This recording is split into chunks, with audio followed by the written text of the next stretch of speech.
خلينا اقول لك انه يعتبر افضل وصف للمراحل الاربع للعادات اللي بتبدا من الاشاره للطوق للاستجابه للمكافاه بانها حلقه فيدباك، لانها بتشكل دائره مفرغه بتعمل في كل لحظه من لحظات حياتك عن طريق انها بتعمل مسح للبيئه المحيطه بيك وتتنبأ باللي هيحصل بعد كده وتجرب استجابات مختلفه وتتعلم من النتائج.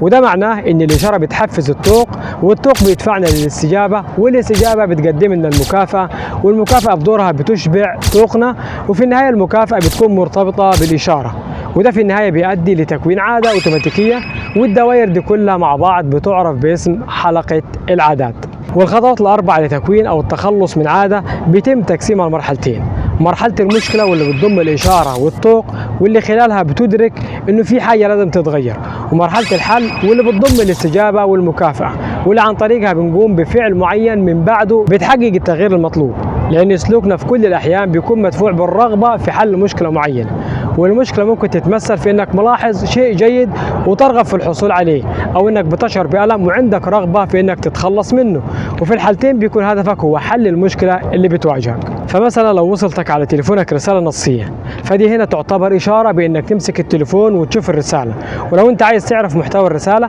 فدي هنا بتمثل مرحله الطوق، ولو مسكت تليفونك وقريت الرساله فدي كده بتمثل مرحله الاستجابه، ولو قريت الرساله فانت كده حصلت على المكافاه اللي هترضي طوقك، وبالتالي هيصير الامساك بالتليفون مرتبط بصدور رنين منه.